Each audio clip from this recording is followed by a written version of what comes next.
사랑과 은혜가 풍성하신 살아계신 하나님 아버지 감사드립니다. 저희들을 주님의 그 보배로운 피로 구원하여 주시고 또 주님의 몸된 교회 안에서 하나님의 말씀을 배우며 또 이 교회 가운데에서 형제 자매님들과 서로 사랑의 관계를 맺을 수 있게 해주심에 감사를 드립니다. 오늘 주일을 맞이하여 교회 앞에 나온 태백교회 형제 자매님들, 하나님께서 각 사람의 심령 가운데에 하나님의 은혜를 가득히 부어주시고 또 주님의 은혜를 생각함으로 이 세상에서 살아갈 힘을 얻고 돌아갈 수 있도록 인도하여 주시옵소서. 담임 목사님을 중심으로 교회가 하나가 되어 주님의 이 복음을 전하는 데 힘쓸 수 있도록 인도하여 주시기를 간구드립니다.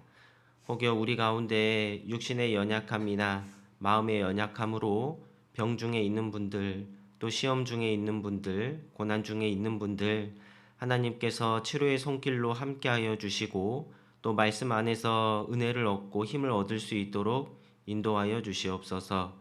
오늘 모든 시종을 하나님께 의탁드립니다. 예수님 이름으로 기도드렸습니다. 아멘. 네, 성경 열왕기하 4장 말씀 찾아보겠습니다. 열왕기하 4장입니다.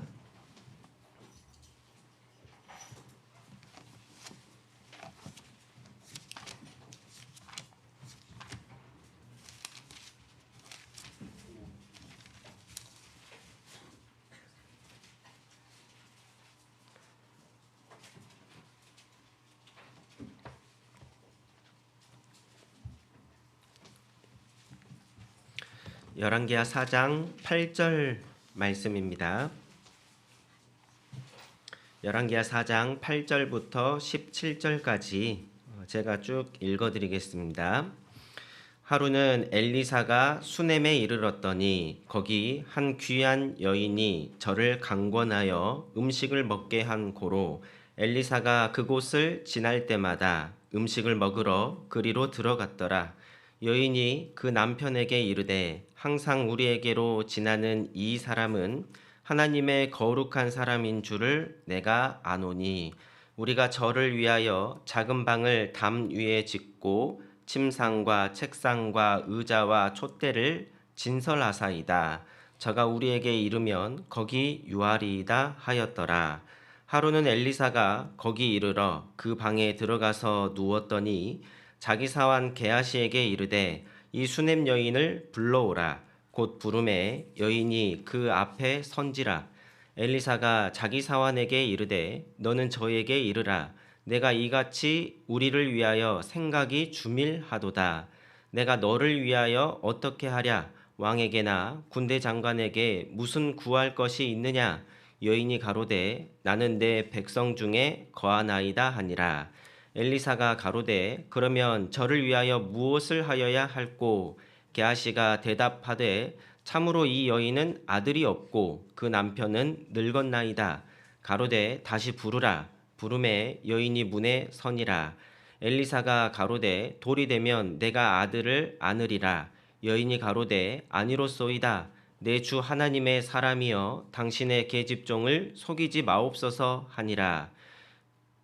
17절입니다. 여인이 과연 잉태하여 돌이 돌아오매 엘리사의 말한 대로 아들을 낳았더라. 오늘 주제가 이제 수넴 여인입니다. 이 수넴 여인의 주밀한 모습 그리고 성장되는 믿음의 모습을 좀 함께 교훈받아 보겠습니다. 사실 이 수넴 여인 잘 아시는 내용이라고 생각합니다.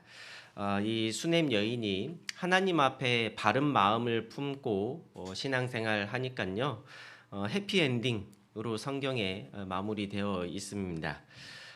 이 수넴 여인 사실 이름이 안 나와 있는데요. 성경에는 이름이 없지만 기록되어져 있는 인물들이 있습니다.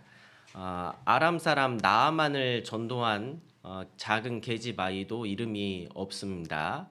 또 신약 성경에도 보면 이름이 없는 인물들이 좀 나오죠. 물길로 왔다가 예수님을 만나고 마을 사람들을 전도한 사마리아 여인, 그 사마리아 여인도 이름이 안 나와 있습니다. 그리고 가나안 여인, 예수님이 가나안 여인을 만나서 그 여인을 칭하면서 내 믿음이 크도다 하면서 자기 자녀의 병을 고쳐주는 그러한 일들도 있었습니다. 오늘 읽은 본문 말씀도 이름은 없지만 엘리사를 잘 대접해 가지고 하나님의 선물을 얻은 이 여인에 대한 내용입니다. 성경에 읽어봤을 때 이 여인을 귀한 여인이다 이렇게 이야기하고 있습니다. 한번 보겠습니다. 8절입니다. 하루는 엘리사가 수넴에 이르렀더니 거기 한 귀한 여인이 저를 강권하여 음식을 먹게 한 고로 엘리사가 그곳을 지날 때마다 음식을 먹으러 그리로 들어갔더라. 성경에 귀한 여인이다 이렇게 표현되어 있습니다. 왜 귀한 여인일까? 뭐 육신적으로 귀해서 그런다기보다는 하나님이 보시기에 정말 귀하게 귀한 마음을 품고 신앙생활을 하니까 이렇게 지칭했다라고 생각합니다.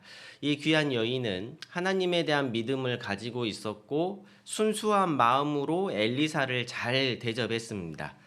그랬더니 하나님께 복을 받아 아들을 선물로 얻기까지 했던 겁니다.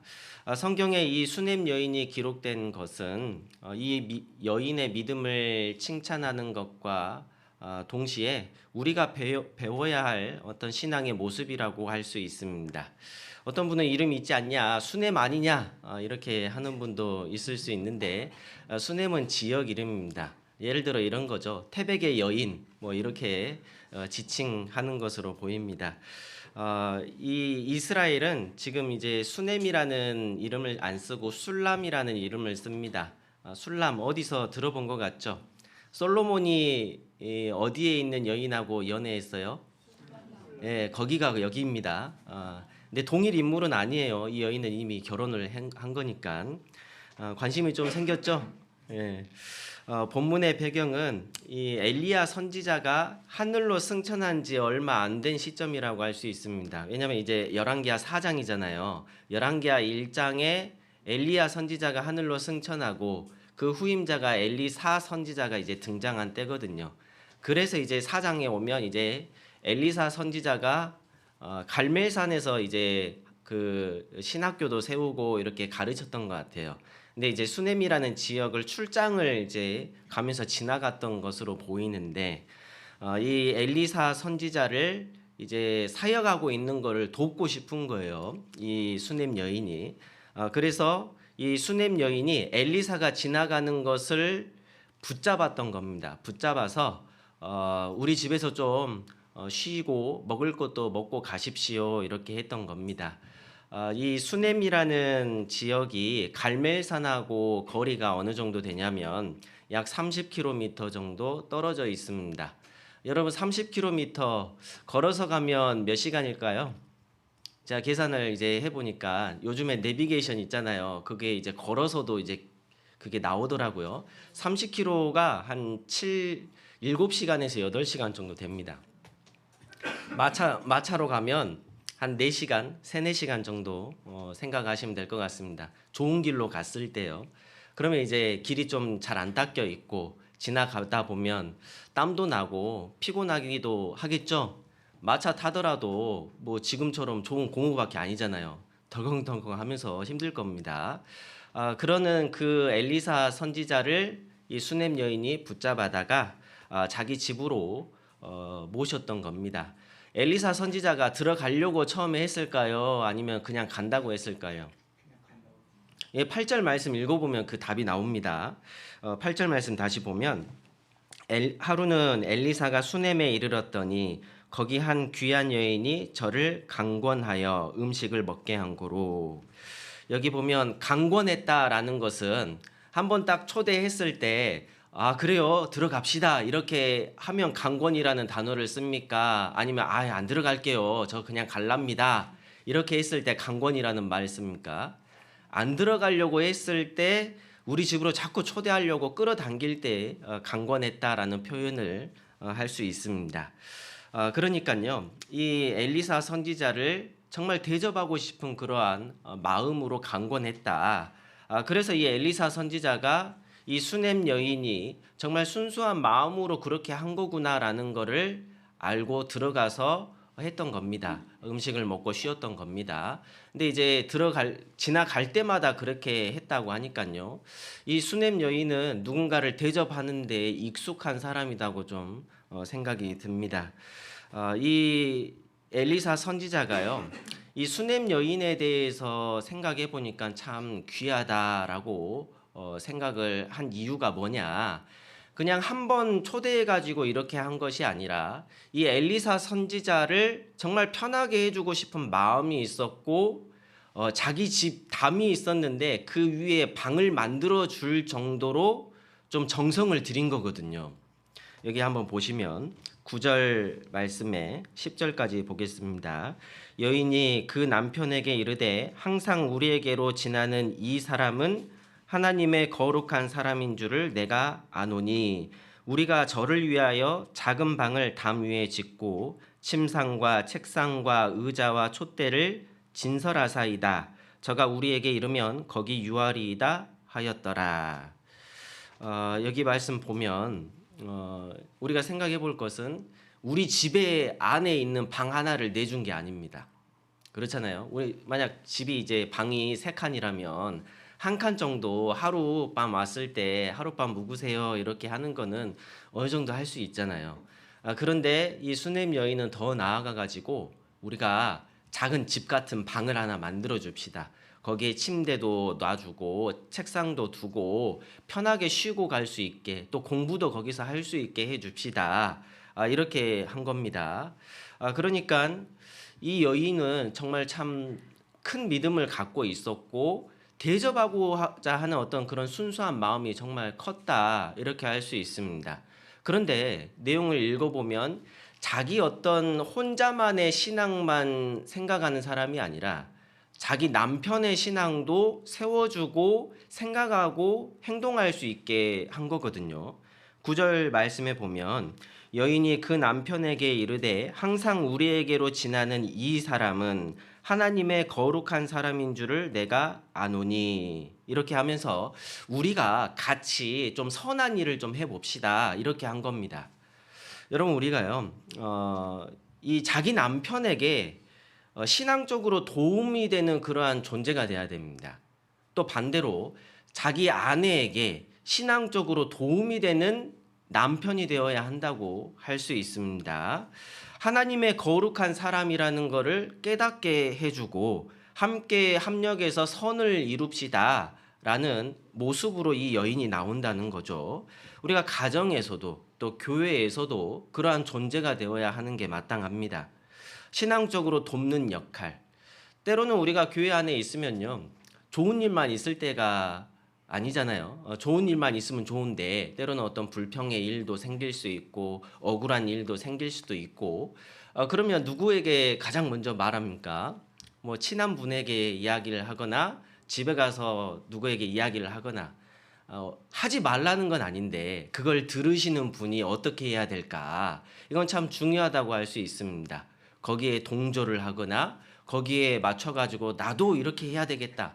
어떤 분은 뭐가 불평이 있으니까 그래 우리 다 같이 교회 나가지 맙시다. 잃어버리면 안 되는 것이죠. 신앙적으로 서로 도움이 되어야 합니다. 우리가 감정적으로는 뭔가 상하는 일들이 있을 수는 있으나 그것이 태도가 되어서는 안 되겠죠. 제가 한 번씩 서점회를 좀 자주 가는데요. 책 제목이 감정이 태도가 되지 않게 어떤 그러한 책 제목을 본 것이 있습니다. 우리가 감정이 태도가 되어서는 안 된다고 할 수 있습니다. 어린 아이들은 쉽게 그 감정이 태도가 되기도 하잖아요. 내 성숙한 어떤 모습은 내 감정이 그럴지라도 태도는 바르게 해야 되는 게 마땅한 우리의 모습이지 않을까 생각이 듭니다. 우리가 교회 안에서도 성도들 간에 신앙적으로 돕는 역할이 되어야 한다고 할 수 있습니다. 그 상처받은 그 마음은 어루만져 줄 수 있어야 되고 그 상처받은 그 상황에서 하나님의 그 거룩한 사람이 누구인지도 생각할 수 있게 교제해 줘야 되는 겁니다. 그래서 우리가 서로 합력해서 교회에 유익된 사람이 되는 게 마땅한 모습이다. 이 수넴 여인을 엘리사 선지자가 보면서 뭐라고 이야기하냐면 주밀하다 이렇게 이야기를 합니다. 13절로 넘어가 보겠습니다.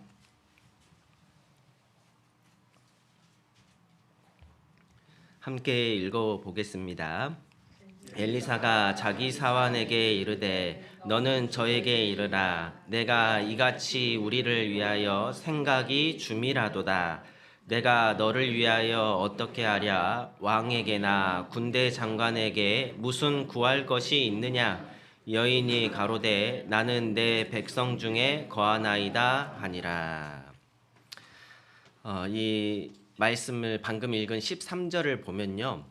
이 수넴 여인의 그 믿음의 순수성이 드러난다라고 좀 할 수 있습니다. 이 엘리사 선지자는 왕하고도 가까운 사람이고 군대 장관에게도 뭔가 요청할 수 있는 그런 좀 위치에 있거든요. 그러니까 이때 당시에 이 엘리사 선지자가 많은 능력도 행하고 하나님의 말씀을 전하는 사람이다 보니까 다른 사람들이요 엘리사의 말이면 껌뻑 죽을 수도 있는 거예요. 이 수넴 여인에게 너가 이렇게 주밀한 마음을 품고 있다. 원하는 게 있냐? 나는 들어줄 수 있다. 왕에게도 말할 수 있고 군대 장관에게 뭔가 이야기할 수도 있는 사람이다. 이걸 이야기합니다. 근데 이 수넴 여인이 뭐라고 대답을 하냐면 저는 없습니다. 저는 제 백성 중에 거하고 있습니다. 라고 이야기를 하는 겁니다. 이 수넴 여인이 저는 교회 안에 거하고 있으니까 만족합니다. 이렇게 말하는 것과 같다고 할 수 있습니다. 여러분 만약 여러분들에게 대통령이 와서 원하는 게 뭡니까? 이렇게 물어보면 뭐라고 할 겁니까? 저기 강남에 집 한 채 이렇게 이야기하시렵니까? 때로는 이제 우리가 어떤 소원을 가지고 있기도 하고 들어줄 수 있는 사람한테 뭔가 요구할 수도 있는 거잖아요. 근데 이 수넴 여인은 뭔가를 요청하는 것보다 저는 제 이 이스라엘 안에 있는 것만으로도 만족합니다. 하나님을 알고 있는 것만으로 만족합니다.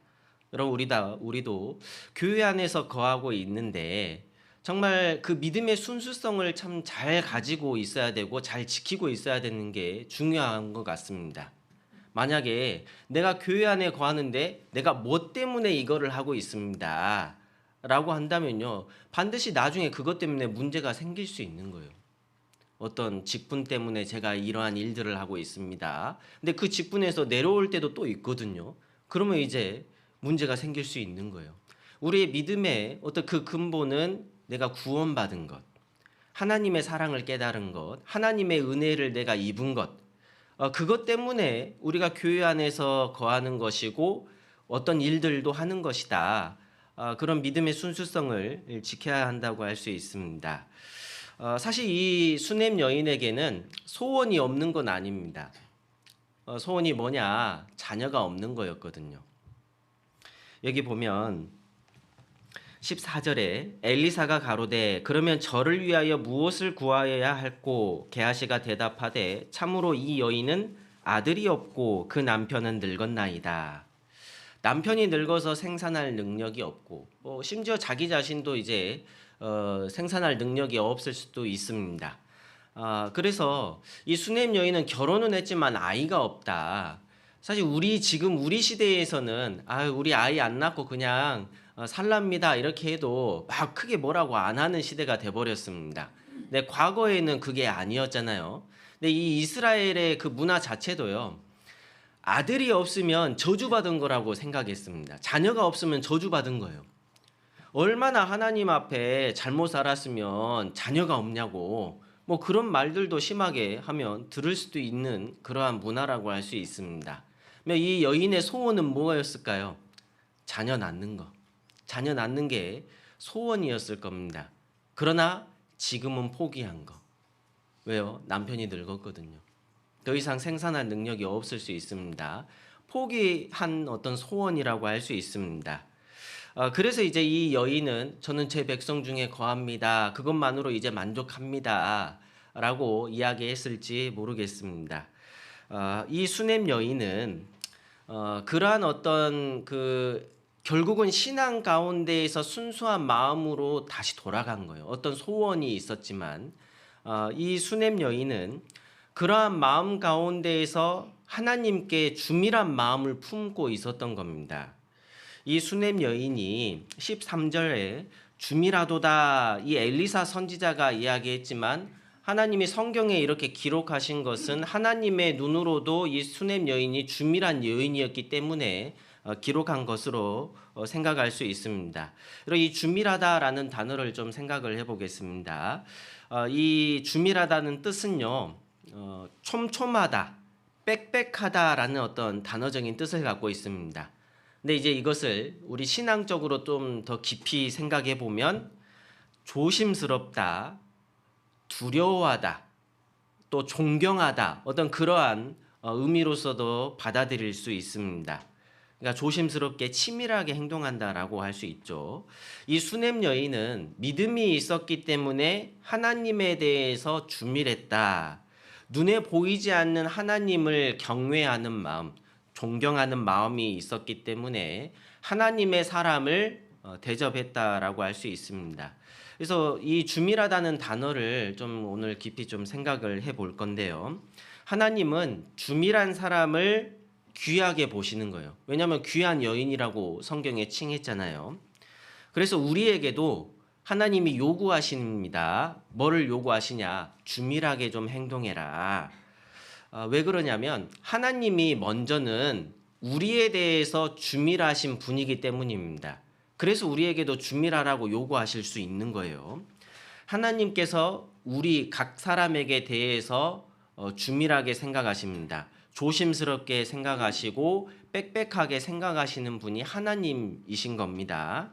하나님이 우리에 대해서 얼마나 촘촘하고 빼곡하게 생각하시는지 성경에는 그 수가 모래보다 많다고 했습니다. 여기는 책갈피로 잡아두시고요. 시편 139편 말씀 찾아보겠습니다.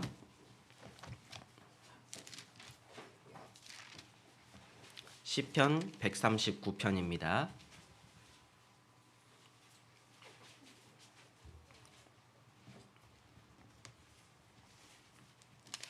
18절입니다.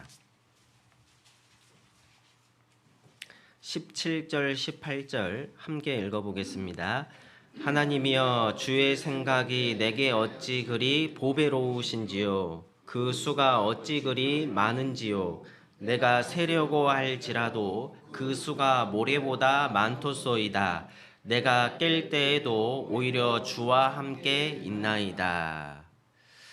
여기 보시면 하나님께서 나에 대한 생각이 어찌 그리 보배롭게 많은지 세려고 할지라도 그 수가 모래보다 많다라고 했습니다. 하나님은 여러분 전지전능하신 분이잖아요. 전지전능하신 분이 구원받은 각 사람을 정말 많이 생각하시는 거예요. 얼마나 많이 생각하냐? 모래보다 많이 생각하신다. 그 생각이 나쁜 생각으로 많은 것이 아니라 보배롭게 좋은 쪽으로 많다라고 받아들일 수 있습니다. 여러분 하나님이 우리를 얼마나 정말 사랑하시고 귀하게 여기고 있습니까? 여러분 편지를 생각해 보십시오. 이 성경이 하나님의 편지라고 했습니다.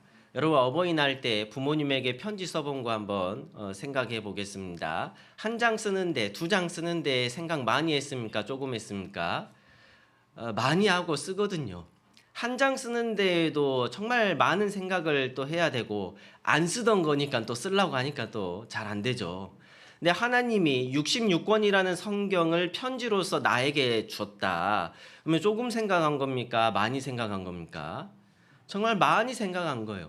성경을 통해 우리는 여러 가지의 교훈을 받을 수 있고 하나님의 뜻도 알 수 있고 하나님의 마음이 나를 얼마나 많이 생각하고 있는지 우리는 깨달을 수 있잖아요. 여러분 그래서 하나님이 정말 우리를요 빼곡하게 주밀하게 많이 생각하시는 겁니다. 하나님은 먼저는 우리가요 죄가 정말 많잖아요. 죄가 많으니까 그 죄 하나하나를 예수님의 피로 다 발라주신 거예요. 이사야 44장 22절 말씀은 잘 암송하실 것 같습니다. 내가 내 허물을 빽빽한 구름에 사라짐 같이 내 죄를 안개의 사라짐 같이 도말하였으니 너는 내게로 돌아오라. 내가 너를 구속하였음이니라. 내 허물을 빽빽한 구름에 사라짐 같이라고 했습니다. 우리의 죄가요, 빽빽하게 구름이 많은 것처럼, 안개처럼 많은데 그것을 싹 예수님의 피로 발라놨다. 그럼요, 하나님이 나를 정말 깊게 많이 생각하시는 거예요. 어떤 분은 죄에 대해서 십계명만 생각하시는 분이 있는데, 호세아 말씀에 보면 어떻습니까? 내가 내 율법을 만 가지로 했으나 너희가 관계없는 것으로 여겼다, 이렇게 했습니다. 만 가지. 여러분, 우리가 만약 모든 죄에 대해서 항상 생각하고 있으면 일상생활 할까요? 못 할까요? 사실 우리는 일상생활을 못 합니다.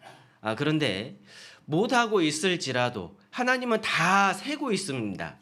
민수기라는 책 이름 자체가 숫자 센 거잖아요. 백성의 숫자를 세는 건데, 하나님은 어떤 수학자보다 더 뛰어난 수학자이시기 때문에 숫자로도 다 세시는 거예요. 너 오늘 하루 동안 무슨 죄를 짓고 있어. 하나님은 다 세고 계실 겁니다. 그러나 그 모든 죄에 대해서도 빽빽한 구름의 사라짐 같이 예수 그리스도의 피로 다 용서해 놓으신 거예요. 우리는 내 죄를 다 알지 못하지만 용서해 놓으신 그 예수님의 피를 믿는 거잖아요. 하나님은 우리의 죄가 주밀같이 가득 차 있을지라도 다 용서해 주신 겁니다. 그래서요, 하나님은 먼저는요, 우리의 모든 죄에 대해서 주밀하게 다 용서해 주신 겁니다. 그뿐만 아니라 우리 개개인의 삶 가운데에서도 하나님의 깊은 개입이 있는 거예요. 예레미야 31장 말씀 찾아보겠습니다. 예레미야 31장입니다.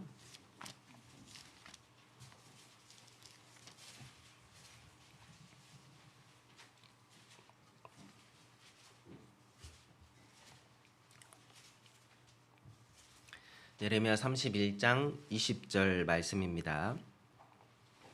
제가 읽어드리겠습니다. 에브라임은 나의 사랑하는 아들, 기뻐하는 자식이 아니냐. 내가 그를 책망하여 말할 때마다 깊이 생각하노라. 그러므로 그를 위하여 내 마음이 측은한즉 내가 반드시 그를 긍휼히 여기리라. 여호와의 말이니라. 에브라임은 이렇게 하면서 사랑하는 아들, 기뻐하는 자식이 아니냐. 구원받은 그리스도인이 하나님의 자녀가 분명합니다. 요한복음 말씀에 복음을 받아들인 사람은 하나님의 자녀라고 하셨기 때문에 우리도 하나님의 자녀가 분명합니다. 그러면 이 말씀에 대해서 깊이 생각을 해보면 내가 그를 책망하여 말할 때마다 깊이 생각하노라. 여러분, 깊이 생각하시는 분이 하나님이십니다. 그리고 나에 대해서 마음이 어떠냐, 측은하다라고 하시는 거예요. 측은하다. 여러분, 측은하다 어떻습니까? 좀 뭐라고 좀 생각해 볼까요? 부모님이 자녀를 바라보는 어떤 모습이라고 좀 생각해 볼 수 있습니다. 예전에 이제 어떤 자녀가 3명이 똑같은 친구들입니다. 고등학생 친구들이 지나갑니다. 근데 그 중에서 제일로 덩치도 좋고 키도 크고 한 그 아들이 지나가고 있는데, 그 어머니가 3명의 그 친구들 지나가는 뒷모습을 보고 있다고 합니다. 근데 그 가장 큰 덩치 큰 아들을 보면서 뭐라고 하냐면, 아이고 왜 이렇게 삐쩍 말랐대, 밥이나 먹고 가는지 모르겠다, 이렇게 했다고 합니다. 그게 누구의 마음이에요? 그게 부모님의 마음입니다. 그게 어떤 측은한 마음을 품고 있다라고 할 수 있잖아요. 하나님이 우리에 대해서 그러한 마음을 품고 계시다는 거예요. 아이고 이번 한 주 동안 사회에서 생활하고 있는데 마음은 평안한가 모르겠다. 하나님의 어떤 마음이 그러한 마음이지 않겠습니까? 하나님은 말씀을 통해서 우리 마음을 충만하게 해주고 싶고 위로해주고 싶고 힘을 주고 싶어 하시는 게 하나님의 마음이라고 할 수 있습니다. 그래서 우리가 주일에도 나아오고 수요 말씀에도 나와서 말씀을 듣는 거예요. 하나님은 우리에 대해서 깊이 생각한다고 했습니다.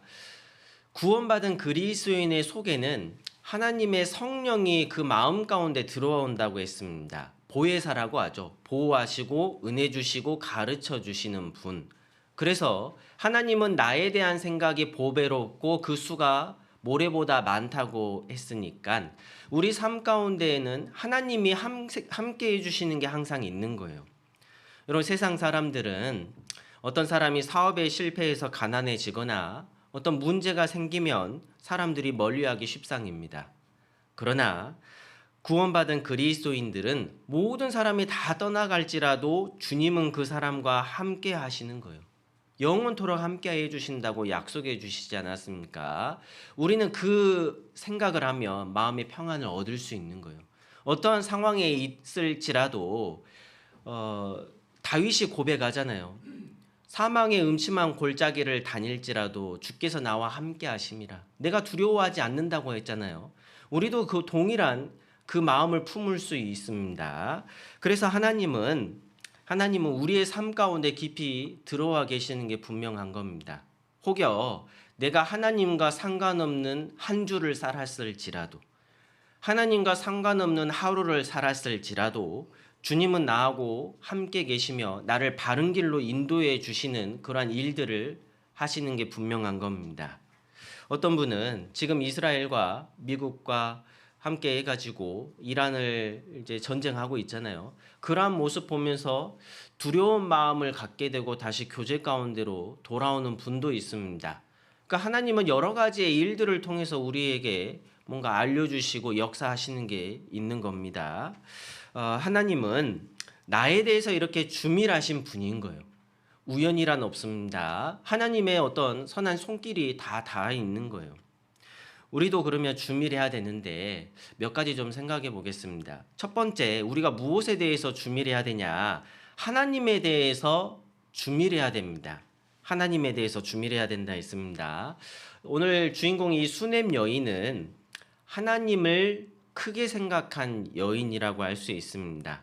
이 수넴 여인이 엘리사 선지자가 등장한 지 얼마 안 된 시기에 엘리사 선지자를 대접하잖아요.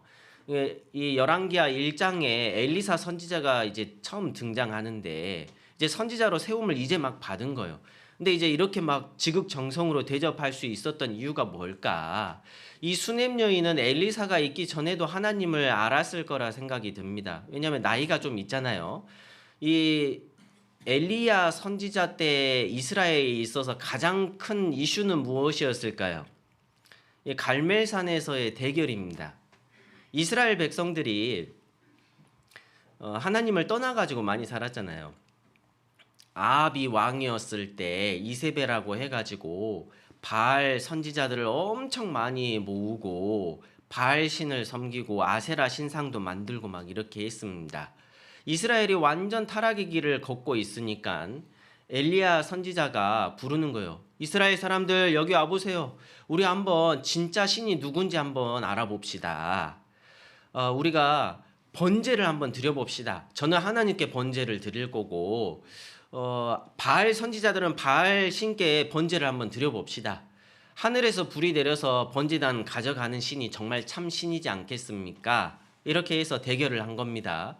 결국은 바알 선지자는 아무리 날뛰어도 번제를 불로 살아가지 않았잖아요. 엘리야 선지자는 번제단에 물을 막 붓고 또랑도 만들어서 흐를 정도로 많이 붓고 난 다음에 하늘에서 불이 내려가지고 번제를 살라가는 그런 사건이 있었습니다. 이스라엘의 엄청 큰 사건이지 않았겠습니까? 이 수넴 여인도 반드시 그걸 봤을 거라 생각이 듭니다. 이 수넴 여인은 하나님에 대한 그 믿음이 정말 크게 생긴 거예요. 그리고 나서 이 엘리야 선지자가 하늘로 승천한 것도 알고 엘리사 선지자가 등장한 것도 알게 되는 겁니다. 열왕기 하 말씀 찾아보겠습니다.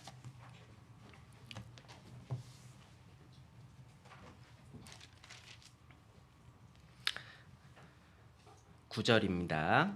여인이 그 남편에게 이르되 항상 우리에게로 지나는 이 사람은 하나님의 거룩한 사람인 줄을 내가 아노니. 이 수넴 여인은요, 이 하나님에 대해서 정말 크게 생각했기 때문에 하나님의 어떤 말씀을 갖고 있는 사람, 하나님의 영이 있는 그 사람을 귀하게 생각한 겁니다. 열왕기하 4장 9절이었습니다.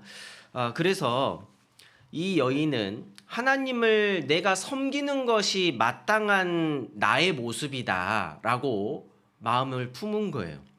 그래서 자기 재물도 허비하고 엘리사를 위해서 방도 만들어주고 음식도 대접할 수 있었던 겁니다. 사실 이 수넴 여인이 주밀한 마음을 갖게 될 수 있었던 원인이 있었습니다. 가만히 있어서 이렇게 생긴 건 아닌 거예요. 항상 말씀 앞에 나아왔고 교제 가운데 나아왔기 때문에 또 기도하는 사람이었기 때문에 이러한 마음을 품을 수 있었던 거예요. 그 근거가 되는 것이 4장 23절 말씀입니다. 23절 제가 읽어드리겠습니다. 그 남편이 가로되 초하루도 아니요 안식일도 아니오늘 그대가 오늘날 어찌하여 저에게 나아가고자 하느뇨. 여인이 가로되 평안이니이다. 여기 보시면 이 남편이 이제 수넴 여인이 엘리사 선지자한테 다녀오겠습니다 이렇게 이야기를 하니까 남편이 의아한 거예요. 아니 오늘 초하루도 아니고 안식일도 아닌데 왜 엘리사 선지자한테 다녀오려고 합니까? 이게 물어보는 겁니다.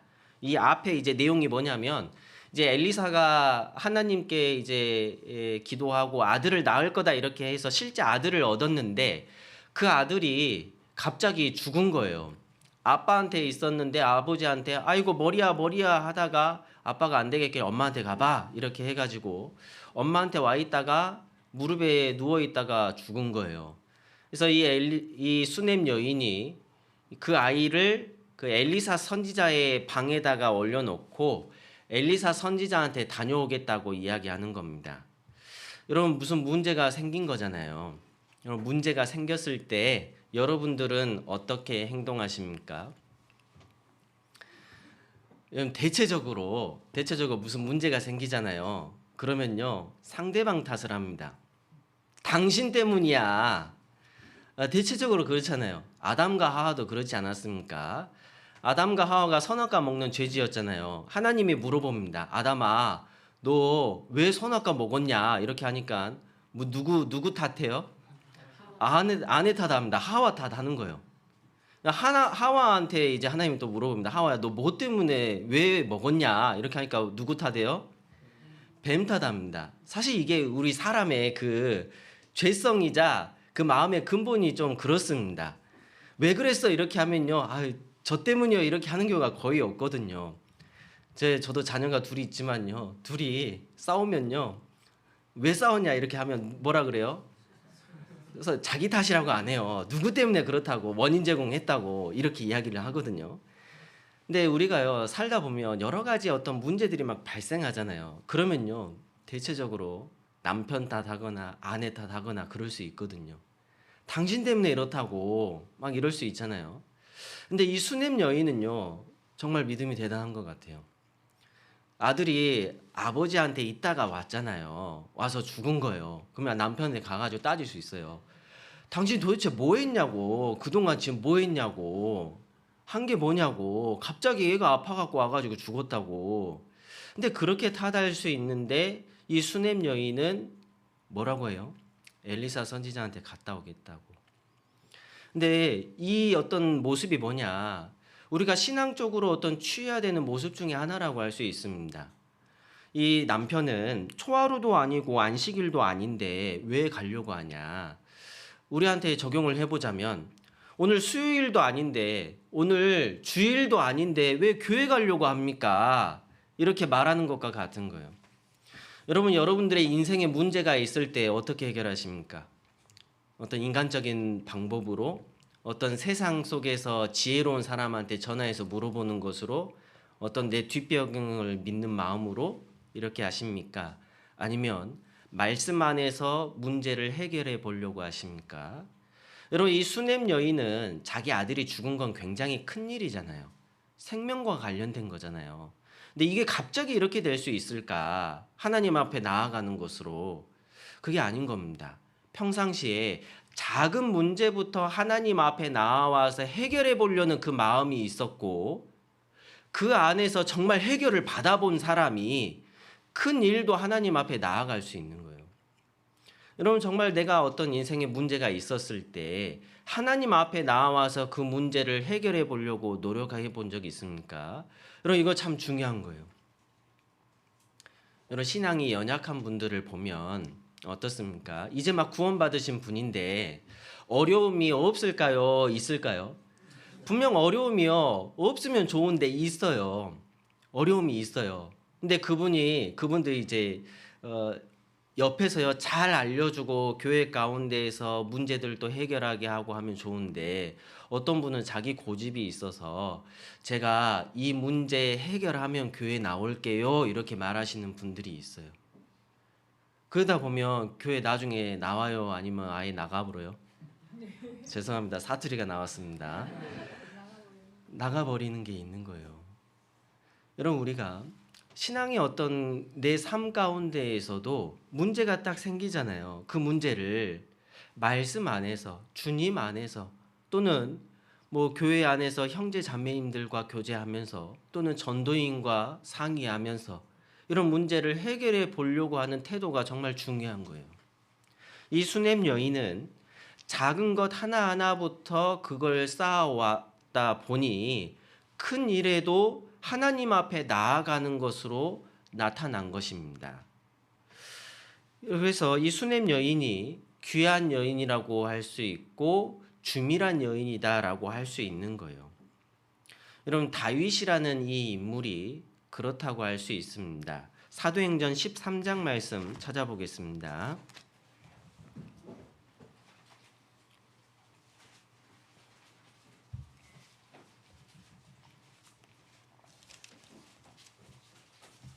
사도행전 13장 21절입니다. 사도행전 13장 21절 22절 말씀입니다.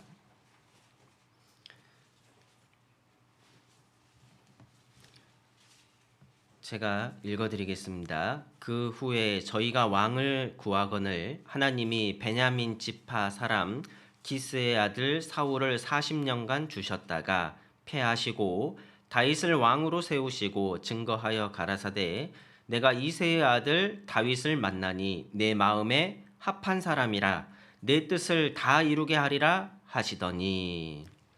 여러분 이 말씀을 생각해 보면 다윗은 주밀한 마음을 품고 하나님께 나아갔던 사람이라고 할 수 있습니다.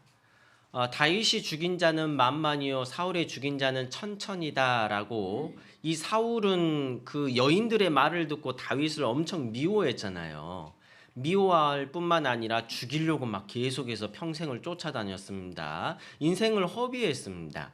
근데 그 어려움을 당하고 있던 그 다윗 어떻습니까? 시편 말씀에 많은 말씀이 다윗의 시로 써져 있잖아요. 이 다윗은 나에게 어떤 위협이 오면 내가 대항하거나 내가 싸우거나 이런 걸 선택한 것이 아니라 하나님께 도망갔습니다. 하나님께 구원을 요청했습니다.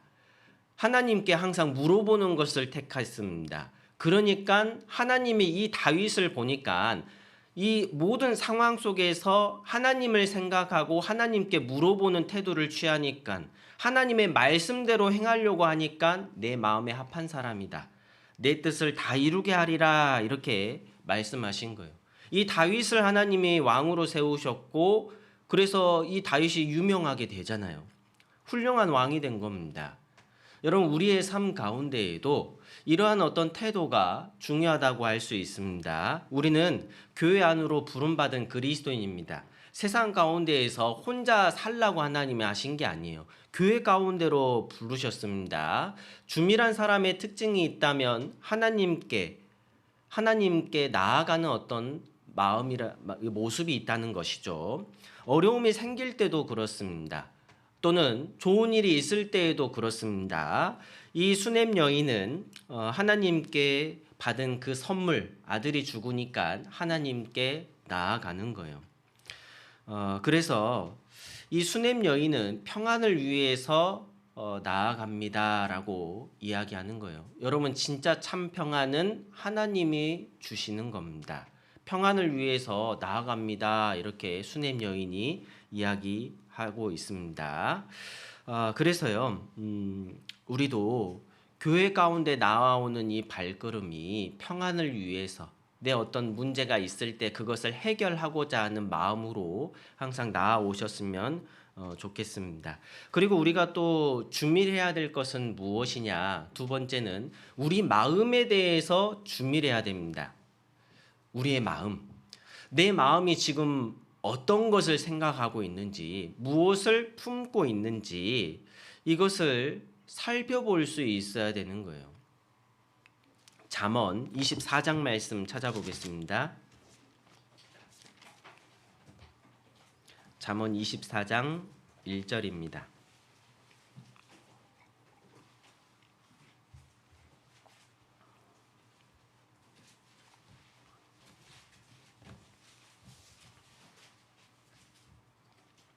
잠언 24장 1절부터 6절까지 말씀입니다. 제가 읽어드리겠습니다. 너는 악인의 형통을 부러워하지 말며 그와 함께 있기도 원하지 말지어다. 그들의 마음은 강포를 품고 그 입술은 잔해를 말함이니라. 집은 지혜로 말미암아 건축되고 명철로 말미암아 견고히 되며 또 방들은 지식으로 말미암아 각종 귀하고 아름다운 보배로 채우게 되느니라. 지혜 있는 자는 강하고 지식 있는 자는 힘을 더하나니 너는 모략으로 싸우라. 승리는 모사가 많음에 있느니라. 방금 읽은 말씀을 보면 우리 마음에 품을 수 있는 여러 가지의 것들이 있을 수 있습니다. 1절 말씀처럼 악인의 형통을 부러워하는 마음을 품을 수 있습니다. 그러나 그렇게 하지 말아라라고 성경은 권면하고 있습니다. 그들의 마음은 강포를 품고 있기 때문이고 그 입술은 잔해를 말하고 있기 때문입니다. 그러면서 3절에 왜 집이 나올까요? 집은 지혜로 말미암아 건축되고 명철로 말미암아 견고히 된다라고 했습니다. 또 방들은 지식으로 말미암아 각종 귀하고 아름다운 보배로 채우게 된다고 했습니다. 여러분 이걸 좀 생각해 볼 필요가 있는데요. 하나님은 그리스도인을 성전이라고 하셨습니다. 성전. 좀 집으로 좀 이야기를 좀 하셨거든요. 교회를 성전이라고 크게도 이야기하지만 개개인도 성전이라고 이렇게 말씀하시거든요. 그래서 여러분 집이라고 한다면 집 안에는 텅 비어 있는 게 아니라 각각의 방들이 또 있잖아요. 4절 말씀에 방들은 지식으로 말미암아 각종 귀하고 아름다운 보배로 채우게 된다라고 했습니다. 여러분 그래서 우리의 마음에는요 방들이 있습니다. 방. 여러분 내 마음의 방. 내 마음의 방에 무엇이 들어있는가 이것은 중요하다고 할 수 있습니다. 내 마음의 방에 세상의 어떤 것들이 부러움으로 가득 차 있으면 세상으로 가버릴 수 있는 거예요. 사실 우리가 우리의 몸도 사용하고 마음도 사용합니다. 그래서 내 마음을 좀 깨끗하게 하려면 말씀을 들으러 와야 되는 거예요. 마음을 자꾸 사용하거든요. 세상 가운데서 쓰니까 보는 것도 있고 듣는 것도 있고 내가 말하다 보면 내 마음을 자꾸 쓰는 것도 있고 하잖아요. 그 마음을 정결케 하는 것이 또 말씀이라고 할 수 있는 겁니다. 또 우리는 또 몸을 사용하잖아요. 나이가 이제 점점 들어가니까 아이고 어깨야 아이고 무릎아 이렇게 하잖아요. 몸을 자꾸 사용하니까 몸도 아프기도 하고 하는 겁니다. 우리가 몸과 마음을 사용하고 있는데 사실 내가 내 자신을 잘 모를 때가 많습니다. 여러분 감정의 종류가 몇 가지나 되는 것 같습니까? 여러분들이 아는 감정의 개수 한번 이야기해 보세요. 뭐 몇 가지 안 되죠? 기쁨, 슬픔, 우울, 불안, 뭐 여러 가지 몇 가지 있을 수 있는데 말할 수 있는 게 몇 가지 안 돼요. 그러나 단어로서 우리의 감정의 개수를 말하라면요 500가지가 넘습니다. 영어로 보면 2000가지가 넘는데요. 영어 단어로는. 그러니까 여러 가지 엄청나게 많은 감정이 있는데 사실 나는 내 마음을 주밀하게 살피지 못하니까 몇 가지 안 되는 거예요. 문제는 뭐냐? 가벼운 것이면 상관없는데 좀 깊은 것들이 있어요. 나에게 깊이 들어오는 어떤 상처도 있을 수 있고 또 깊이 들어오는 어떤 문제들이 있을 수 있습니다. 근데 그런 그 마음의 방이 생겼을 때 우리는 무엇으로 채워야 되냐? 4절 말씀에 방들은 지식으로 말미암아 각종 귀하고 아름다운 보배로 채우게 된다고 했는데 그리고 어떤 분은 슬플 때 내 마음의 방에서 말씀을 나오는 분이 있어요. 우울할 때 나오는 분들이 있어요. 불안할 때 어떤 말씀이 나오는 것들도 있습니다. 각각의 어떤 말씀들을 읽잖아요. 그러면 두려울 때 나올 수 있는 어떤 말씀들도 있잖아요. 이사야 41장 10절 말씀에 하나님이 나하고 함께 하신다. 두려워하지 말라라고 했다. 그래, 내가 두려워하지 말자. 불안할 때 나올 수 있는 어떤 말씀들도 있어야 됩니다. 자, 이제 전도인으로서 상담을 하다 보면요.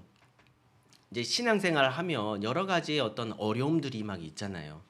어떤 학생들은 학생으로서 공부도 해야 되고 그리스도인으로서 신앙생활하며 봉사도 해야 되고 여러 가지의 것들이 막 충돌되는 것들이 있는 거예요. 또 전도도 해야 됩니다. 전도하는 가운데에서 너는 왜 공부 다른 사람 열심히 하는데 공부 열심히 안 하냐? 너는 항상 교회 가는 것 같아. 그런 말 들으면 속상하잖아요. 속상하기도 하고 막 불안하기도 하고 막 그러한 경우들이 막 있는 겁니다.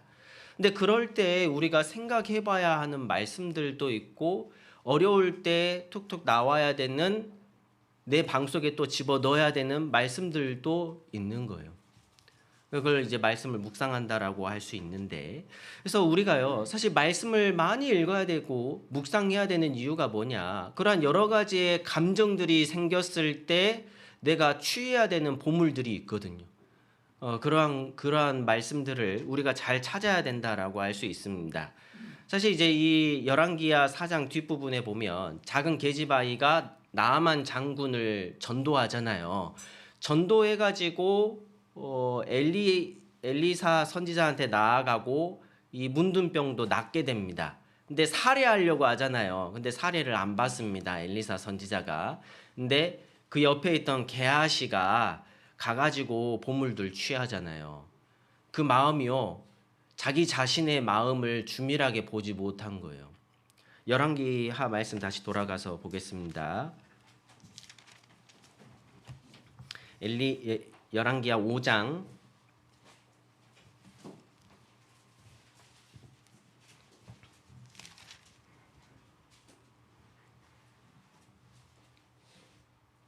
20절입니다. 하나님의 사람 엘리사의 사환 게하시가 스스로 이르되 내 주인이 이 아람 사람 나아만에게 면하여 주고 그 가지고 온 것을 그 손에서 받지 아니하였도다. 여호와의 사심을 가리켜 맹세하노니 내가 저를 쫓아가서 무엇이든지 그에게서 취하리라. 넘어가서 26절입니다. 엘리사가 이르되 그 사람이 수레에서 내려 너를 맞을 때 내 심령이 감각되지 아니하였느냐? 지금이 어찌 은을 받으며 옷을 받으며 감람원이나 포도원이나 양이나 소나 남종이나 여종을 받을 때냐? 그러므로 나아만의 문둥병이 내게 들어 내 자손에게 미쳐 영원토록 이르리라. 게하시가 그 앞에서 물러나매 문둥병이 발하여 눈같이 되었더라. 이 게하시는 엘리사 선지자하고 가까이 있었고 수종드는 그 사람이었잖아요. 가까이 있었으나 그 마음은 가까이 있는 게 아니라 멀었습니다. 세상에 있었고 세상의 것을 취하고 싶은 마음이 있었습니다. 그러니까 이 게하시가 자기의 마음을 살펴보지 못하니까 실제로 그게 행동으로까지 이렇게 나오게 된 것이잖아요. 우리가요 자기의 마음을 주밀하게 살필 필요가 있는 거예요. 지금 내 마음이 하나님에게서 좀 멀어져 있구나, 또는 내가 교회에서 좀 멀어져 있구나. 그럼 내가 지금 내 마음에 뭘 품고 있지? 세상에서 좀 잘 되는 것을 품고 있나? 아니면 내 마음에 게으름을 품고 있나? 아니면 내가 교회에 대한 어떤 불평 불만을 품고 있나? 이러한 것들을 한번 좀 깊이 생각해 볼 필요가 있는 거예요. 그래서 내 마음을 다시 바르게 하는 쪽으로 하는 것이 우리가 해야 될 모습이다. 그래서 우리 마음에 대해서 좀 주밀할 필요가 있습니다. 그리고 또 우리가 주밀해야 될 것 세 번째는 무엇이냐? 성도들에 대해서 주밀해야 됩니다. 교회 안에 형제 자매님들에 대해서요 우리가 주밀한 마음을 품어야 되는 거예요. 갈라디아서 6장 말씀 찾아보겠습니다.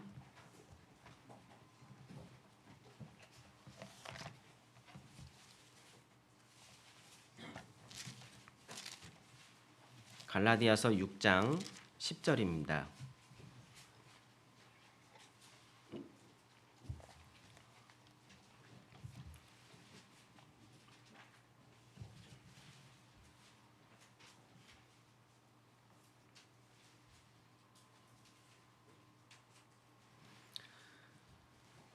함께 읽어보겠습니다. 그러므로 우리는 기회 있는 대로 모든 이에게 착한 일을 하되 더욱 믿음의 가정들에게 할지니라. 읽은 말씀을 보면 우리는 구원받은 그리스도인을 말하고 있습니다. 기회 있는 대로 모든 이에게 착한 일을 하되 더욱 누구에게 하라고요? 믿음의 가정들에게 할지니라. 우리는 세상의 빛이고 소금이라고 했습니다. 세상의 빛이자 소금인데 세상 사람들에게 선하게 대해야 하는 것은 복음을 전하기 위해서 그렇습니다. 그런데 더욱 착하게 해야 될 것은 믿음의 가정들에게 해야 되는 거예요. 이 수넴 여인은 하나님의 사람에게 선하게 착하게 대하려고 노력한 것처럼 우리도 성도들에게 더욱 그러한 마음을 품고 있어야 되는 게 마땅합니다. 왜냐하면 그 안에 하나님의 영이 있기 때문이라고 할 수 있습니다. 여러분 톨스토이 아시죠? 이 톨스토이가 사람은 무엇으로 사는가라는 책을 썼습니다. 그 책 내용 중에 하나가 무엇이냐면 구두수송공이 한 명이 있었는데 이분이요 늘 예수님을 보고 싶었대요. 늘 보고 싶어가지고 꿈까지 꿨어요. 꿈에 하나님이 갑자기 딱 나타나가지고 아무개야 구두장한테 내가 내일 너를 만나러 갈게 이렇게 이야기를 한 거예요. 그래서 아침에 딱 꿈을 깼는데 그 꿈이 너무 생생한 거예요. 야 오늘 하나님 내가 오늘 예수님 볼 것 같다 보겠다. 그러면 여러분 만약 여러분 집에 예수님이 오신다면 뭐부터 할까요? 예? 뭐부터 하겠습니까? 청소부터 해야죠. 우리 집에 조모임 한다 하면 뭐예요? 구역 모임 한다 뭐 합니까? 청소부터 해야죠. 청소하고 또 뭐 합니까? 음식. 음식. 그래서 이 구두수성공이 집을 깨끗하게 청소하고 음식도 만들어 놨답니다. 아침에. 그래서 기다리고 있는데 점심이 되고 저녁이 되는데 아무도 안 오는 거예요. 네, 점점 기대가 실망이 되었습니다. 그런데 밖에 딱 보니까 누가 있냐면 거지가 있는 거예요. 거지가 딱 보더니 저 좀 불쌍히 여겨주세요. 저 먹을 것 좀 주십시오. 이렇게 하는 거예요. 그래서 불쌍해서 예수님이 안 오니까 이 거지한테 좀 줘야겠다 이렇게 하고 줬습니다. 그리고 또 그 거지가 간 이후에 청소부 영감 할아버지가 날씨가 추운데 밖에서 열심히 청소하고 있는 거예요. 그래서 불러다가 또 음식을 먹여서 보냈습니다. 얼마 안 있어서 또 집을 누가 두들기는 거예요. 하면서 사과장수인 거예요. 사과장수 아주머니가 또 온 거예요. 근데 다 가난한 사람들이거든요. 그래서 그 사과도 사주면서 음식 먹여서 보냈습니다. 결국 그날 저녁에 예수님은 안 왔어요. 이제 구두순공이 이제 잠을 잤습니다. 실망한 채로. 근데 이제 꿈에서 또 나타나는 거예요. 하나님 나타나서 야 오늘 내가 너를 3번이나 찾아갔는데 맛있는 음식으로 대접해줘서 너무 고맙다. 이렇게 이야기했다는 겁니다. 이제 톨스토이가요. 이분은 이제 하나님을 믿은 사람인데 분명 그 성경 말씀에서 이거를 잡고 이 내용을 썼다고 생각이 듭니다. 마태복음 25장입니다. 마태복음 25장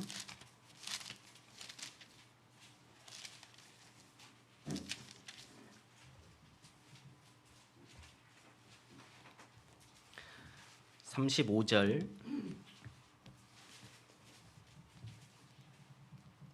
40절입니다. 34절부터 제가 읽어드리겠습니다. 그때 임금이 그 오른편에 있는 자들에게 이르시되 내 아버지께 복받은 자들이여 나와 창세로부터 너희를 위하여 예비된 나라를 상속하라. 내가 줄일 때에 너희가 먹을 것을 주었고 목마를 때에 마시게 하였고 나그네 되었을 때에 영접하였고 벗었을 때에 옷을 입혔고 병들었을 때에 돌아보았고 옥에 갇혔을 때에 와서 보았느니라. 이에 의인들이 대답하여 가로되 주여 우리가 어느 때에 주의 줄이신 것을 보고 공궤하였으며 목마르신 것을 보고 마시게 하였나이까 어느 때에 나그네 되신 것을 보고 영접하였으며 벗으신 것을 보고 옷 입혔나이까 어느 때에 병드신 것이나 옥에 갇히신 것을 보고 가서 배웠나이까 하리니 임금이 대답하여 가라사대 내가 진실로 너희에게 이르노니 너희가 여기 내 형제 중에 지극히 작은 자 하나에게 한 것이 곧 내게 한 것이니라 하시고 이 말씀 읽어보면 지극히 작은 자 한 명에게 한 것이 곧 내게 한 것이다. 예수님에게 한 것이다 라고 연결시켜 두었습니다. 그래서 우리는 착한 일을 하되 더욱이 믿음의 가정들에게 성도들에게 하는 것이 우리가 취해야 될 모습이다라고 할 수 있습니다. 뭐 대접해야 된다고 하니까 물질을 다 써야 됩니까? 라고 생각할 수 있습니다. 물론 그렇게 하시면 좋죠. 그런데 꼭 물질적인 것만이 아니라는 겁니다. 우리는 신앙적인 것에 있어서 좋은 것들을 나눠줄 수 있어야 하는 거예요. 각각의 어떤 어려움에 처한 성도들에게 도움의 손길을 줄 수 있어야 되는 게 마땅한 우리의 모습이라고 할 수 있습니다.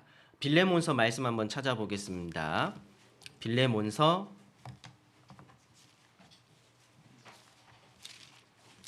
1장입니다. 히브리서 바로 앞에 있습니다.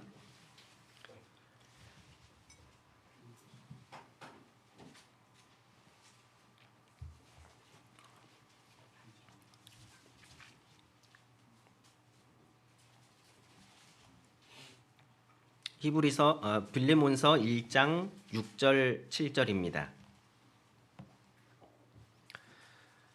함께 읽어보겠습니다. 이로써 내 믿음의 교제가 우리 가운데 있는 선을 알게 하고 그리스도께 미치도록 역사하느니라. 형제여 성도들의 마음이 너로 말미암아 평안함을 얻었으니 내가 너의 사랑으로 많은 기쁨과 위로를 얻었노라. 여기 보면 물질을 준 것이 아니잖아요. 근데 얻었다라는 표현을 씁니다. 여러분 우리가 바른 신앙을 가지고 형제 자매님들과 교제를 하는 것은 내가 무언가 주는 것과도 연결이 될 수 있는 거예요. 보시면 믿음의 교제라고 했습니다. 여러분 우리가 교제를 할 때 어떤 교제를 하느냐 이것도 종류가 있는 거예요. 마냥 편하다고 해서 내 육신의 어떤 교제를 할 것이 아닙니다. 우리가 편할지라도 믿음의 교제를 반드시 해야 되는 거예요. 아까 이 수넴 여인에 대해서 한번 생각해 보겠습니다. 자기 남편에게 엘리사 선지자가 어떤 존재인지를 상기시켜 주잖아요. 하나님의 거룩한 사람인 줄을 아노니. 사실 남편이 몰랐을까요? 알았을까요? 알지 않았겠습니까? 아는데 연약해질 때도 있는 거예요. 연약해질 때. 그럼 우리가 항상 강합니까? 아니잖아요. 우리 연약한 그릇이에요. 성경에 보면 여자를 자매님들을 뭐라고 해요? 더 연약한 그릇이라고 합니다. 그러면 남편은요? 남편은 강한 그릇이에요? 아니에요. 더 연약한 그릇을 여자라고 했으니까 남편도 연약한 그릇인 거예요. 연약해질 때가 있는 거예요, 분명. 연약해질 때 우리가 어떤 교제를 해줘야 되느냐? 믿음의 교제를 해줘야 되는 거예요. 물론 어떤 분이 불신의 교제를 하면서 다가올 때가 있습니다. 그러면 나는 내 편에서는 어떻게 해야 되는 거예요? 어떻게 해줘야 돼요? 믿음의 교제로 바꿔줄 수 있어야 되는 거예요. 그래서 7절 말씀에 형제여 성도들의 마음이 너로 말미암아 평안함을 얻었으니 여러분 우리가 교제를 할 때 평안한 교제를 해줄 필요가 있는 겁니다. 내가 너의 사랑으로 많은 기쁨과 위로를 얻었노라. 어떤 분이 불평불만의 마음을 품고 이렇게 딱 왔습니다. 그러면 우리는 어떻게 해줘야 될까요? 평안의 교제를 해줄 수 있어야 되는 거예요. 믿음의 교제를 해줄 수 있어야 됩니다. 교회 가운데에서 역사하시는 하나님에 대해서 교제해 줄 수 있어야 되는 거예요. 그래서 그것이 우리가 추구해야 되는 어떤 모습이라고 할 수 있습니다. 히브리서 13장 말씀 찾아보겠습니다. 히브리서 13장 16절입니다.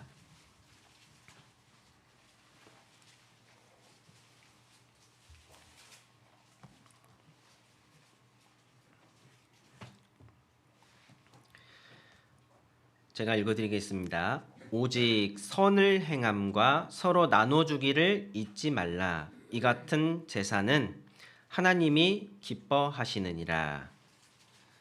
여기 말씀 한번 생각해 보겠습니다. 오직 선을 행함과 서로 나눠주기를 잊지 말라 하면서 이 같은 제사는 이렇게 했습니다. 여러분, 선을 행하는 것, 그러니까 우리가 말씀 안에서 내가 배운 것대로 행하는 것이 선을 행하는 것입니다. 그리고 나눠주는 것, 우리가 누군가에게 교제를 해주는 것, 믿음의 교제를 해주는 것, 뭐 어떤 물질적인 도움도 줄 수도 있고 음식 손 대접이 될 수도 있습니다. 그런데 하나님이 이것을 뭐라고 하냐면 제사라고 했습니다. 제사. 여러분, 제사는 누구에게 드리는 거예요? 하나님께 드리는 것인데 사실 나는 성도들에게 대한 것과 연결이 되거든요. 내가 성도들에게 대한 것이 하나님께 드려지는 제사다. 성경은 이렇게 말하고 있습니다. 그러므로 어떻게 생각할 수 있냐면 내가 형제 자매님들에게 한 것은 하나님께 내가 드리는 것이다 라고 받아들일 수 있습니다. 이 같은 제사는 하나님이 기뻐하신다고 했습니다. 그러므로 우리가 형제 자매님들에 대해서 주밀해야 되는 거예요. 오늘 교회에 왔는데 내가 알고 있는 요 자매님이 원래는 밝은데 오늘 어두워요. 뭔 일이 있나 봐요. 근데 나는 그걸 무시해버리고 바쁘게 그냥 막 해버렸습니다. 그러면 아무것도 없는 거예요. 그런데 어두워 보이니까 가서 오늘 무슨 일이 있었냐고 물어봐주고 선대해주고 마음을 다시 살려주고 평안한 마음을 주고 기쁘게 해주면 이건 하나님께 드려지는 제사가 될 수 있다라고 알 수 있습니다.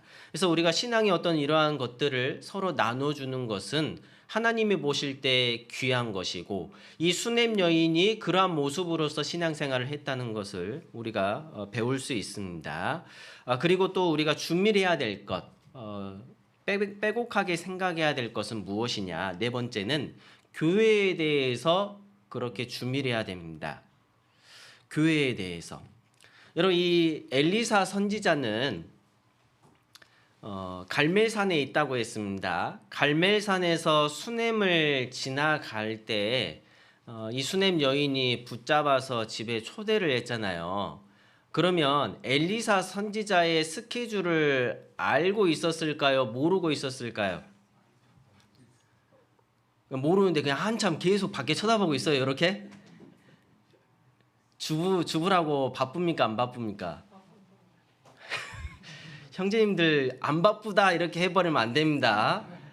여러분, 주부도 엄청 바쁜 거예요. 여러분, 집회 전도 집회 되면요 자매님들 진짜 바빠요. 바쁩니다. 여러분, 집에서 일한다고 집안일 한다고 한가하다고 이렇게 할 수 없잖아요. 엘리사 선지자가 지나는 것을 앉아갖고 계속 바라보고만 있는 게 아닙니다. 이 수넴 여인은 엘리사 선지자가 어떻게 일정이 이루어져 있는지 이거를 아는 사람이었고 이때 지나갈 걸 알고 붙잡았던 거예요. 그러면 우리도 뭐에 대해서 주밀해야 되냐? 교회의 일에 대해서 주밀할 필요가 있는 겁니다. 교회의 일. 교회는 구원받은 그리스도인의 모임입니다. 교회의 목적은 복음을 전하는 것입니다. 이 복음에 내가 참여하는 것은 정말 중요하다고 할 수 있습니다.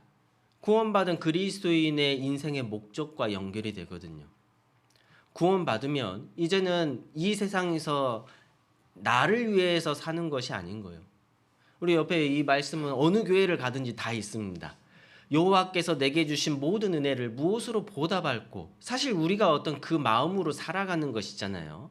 그러니까 이 복음을 내가 전하는데 함께 동참하기 위해서는 교회의 일에 주밀해야 되는 거예요.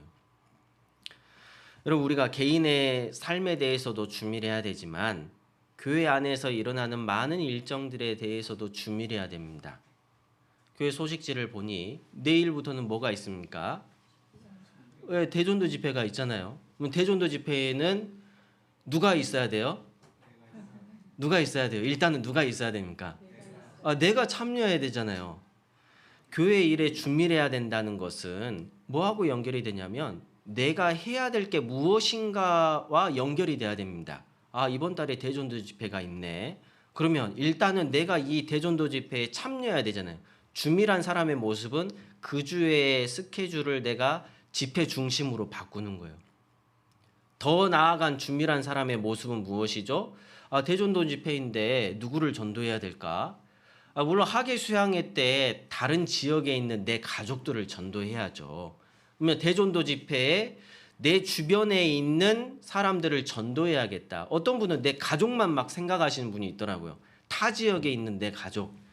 하나님은 나를 지금 이곳에 보내셨습니다. 내 주변에 있는 분들도 전도하라고 보내신 거예요.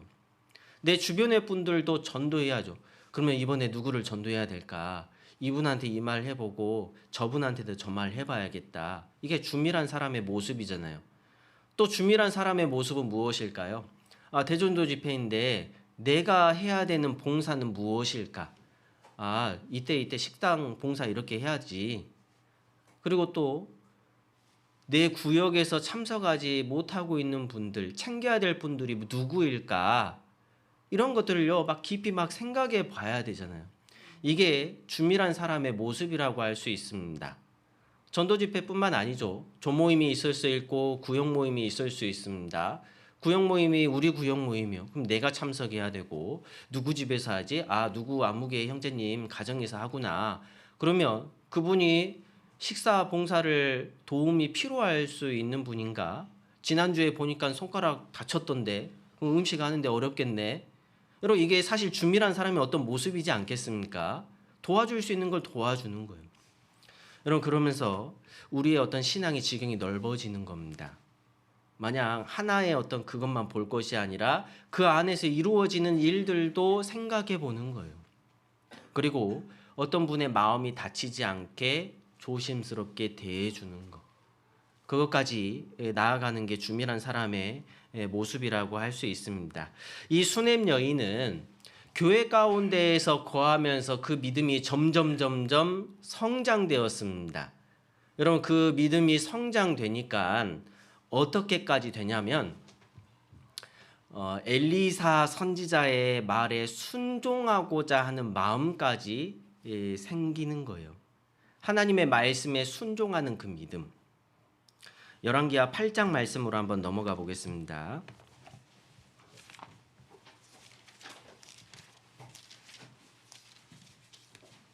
8장 1절입니다.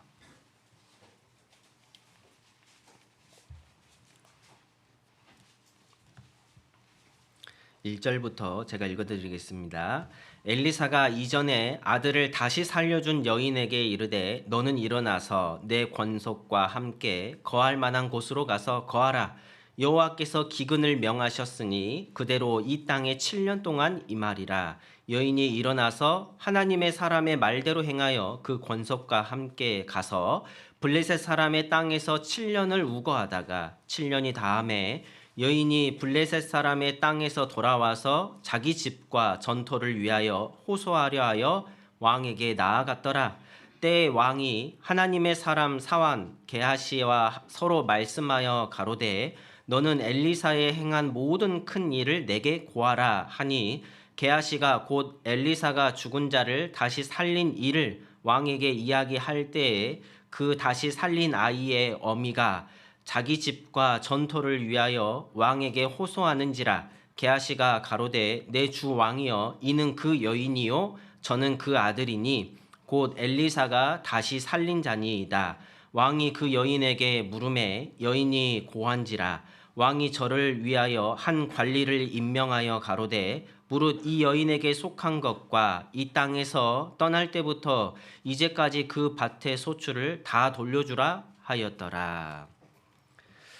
여러분 이 말씀이 이제 똑같은 그 수냄 여인에 대한 말씀입니다. 여러분 세상에서는 모르면 손해 본다는 말이 있습니다. 좀 공감은 되십니까? 들어본 적 있습니까? 여러분 신앙의 세계에서는 믿음이 적으면 손해를 봅니다. 믿음이 적으면 손해를 보는 거예요. 여러분 믿음이 크면 그만큼 하나님의 도우심과 은혜를 받을 수 있는 겁니다. 이 수냄 여인은 믿음이 성장됐거든요. 그냥 엘리사 선지자를 대접하는 정도였는데 방을 따로 또 만들어주는 그 믿음이 되었습니다. 그런데 방금 읽은 이 말씀은 또 다른 문제예요.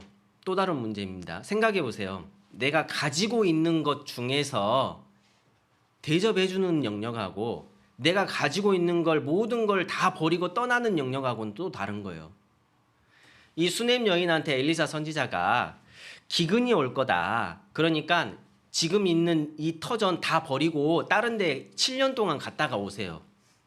만약 여러분들한테 누가 그 말 했어요. 그러면은 갈래요, 말래요?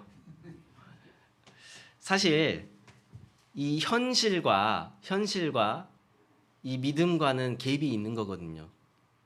떠나가라고 할 때는 아직 기근이 안 왔습니다. 기근이 안 왔는데 이 여인은 엘리사 선지자의 말에 순종해서 갔던 거예요. 믿음이 성장된 모습입니다. 사실 우리가 신앙생활에 하는 이 영역도 좀 믿음과 연결이 되잖아요. 하나님이 주시는 영광이라는 것이 있고 하나님이 주시는 은혜라는 것이 분명 우리의 신앙생활 가운데 있습니다. 이렇게 하면 이렇게 된다라는 말씀들이 많이 있잖아요. 근데 우리가 그 이루어지는 그 상황을 바라보면서 신앙생활을 또 하는 거거든요. 노아는 하나님께서 방주를 만들라고 하셨습니다. 비 왔습니까? 안 왔습니까? 한 번도 안 왔거든요. 한 번도 안 왔거든요. 근데 믿음으로 그 방주를 지었잖아요. 우리도 교회를 키우는 일들을 하고 있습니다. 아직 완성이 안 됐어요. 이 성전을 크게 보면 이제 교회라고 이제 하는데 나 한 사람만이 아니라 구원받은 사람들이 모임이 교회라고 했고 이 성전이 계속해서 지어져 가고 있습니다. 우리는 거기에 함께 참여하는 거예요. 아직 완성이 되지 않았고 아직 우리 눈으로 실제 보이지가 않습니다. 그러나 실제 하고 있고 그리고 이 교회를 완성하는 일에 우리가 함께 동참하는 거예요. 이 수냄 여인은 사실 이제 믿음은 가만히 있어서 생기는 게 아닌 거예요. 말씀만 그냥 읽어서 그냥 생기는 게 아닙니다. 행동하는 가운데에서 실천하는 가운데에서 말씀이 이루어지는 것들이 있는 겁니다. 이 수냄 여인은 그 하나님에 대한 믿음이 점점점 커졌던 거예요. 그래서 미리 경고하심을 받고 다른 곳에 갔다가 돌아온 겁니다. 믿음이요 점점점 성장하면 이럴 수 있다고 할 수 있습니다. 사실 이 여인들이 믿음의 여인으로서 히브리서 11장 말씀에 잘 나와 있습니다. 그래서 히브리서 11장에 보면 믿음의 여인들이 좀 나옵니다. 이름이 기록되어 있지 않지만 나와 있어서 한번 찾아보겠습니다. 시간이 거의 다 가지만 히브리서 11장 33절입니다.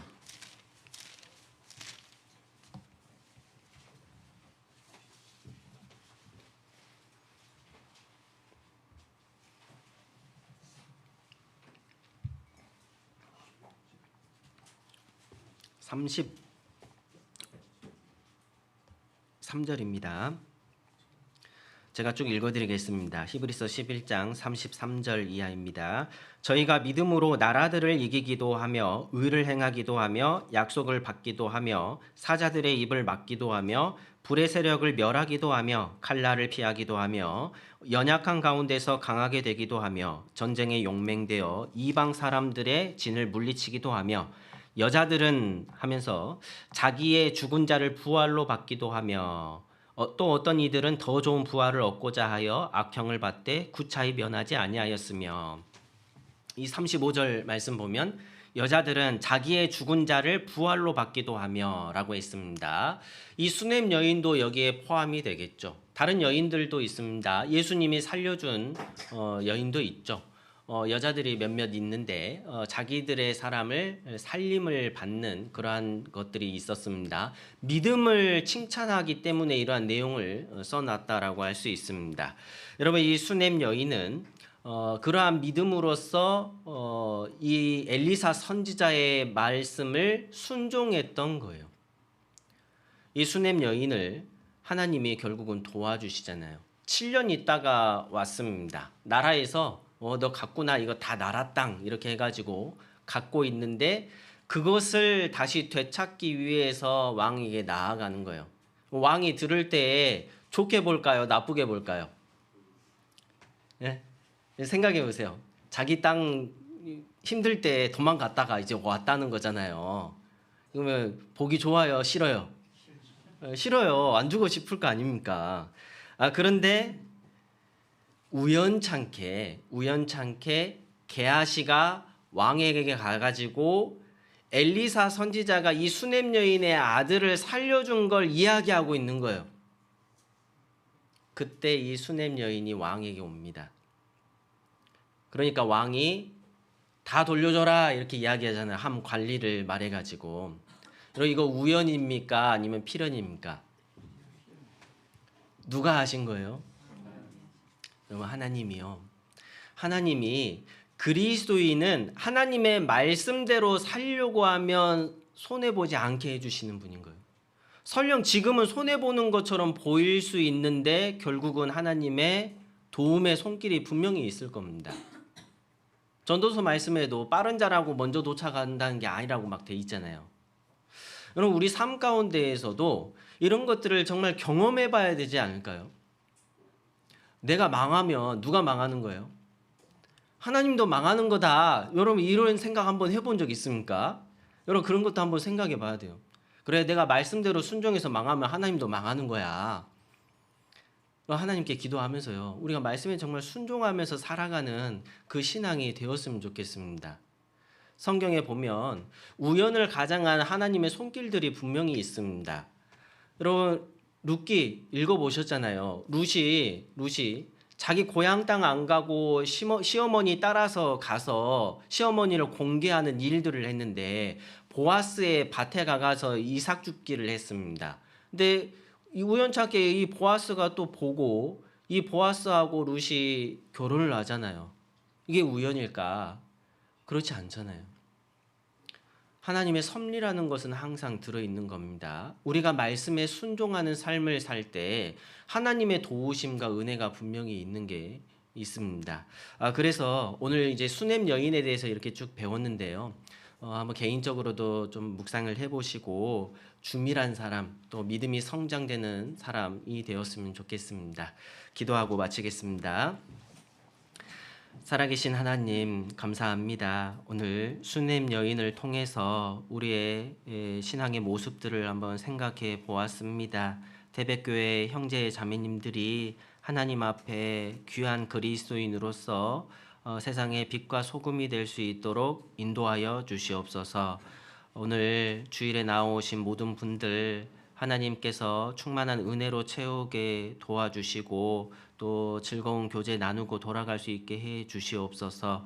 내일부터 대전도 집회가 기도로 준비되고 또 있습니다. 말씀을 전하실 안상태 목사님, 하나님께서 건강과 또 지혜를 주셔서 하나님 말씀 전하는데 어렵지 않도록 인도하여 주시고 또 태백교회 모든 성도님들이 함께 동참하는 전도 집회, 또 전도하는 전도 집회가 될 수 있도록 인도하여 주시옵소서. 기도 부탁 나오신 모든 분들 말씀을 듣고 구원받을 수 있도록 인도하여 주시옵소서. 또 교회 가운데 형제 자매님들 한 마음으로 또 교회가 더욱더 성장될 수 있도록 인도하여 주시옵소서. 예수님 이름으로 기도드렸습니다. 아멘.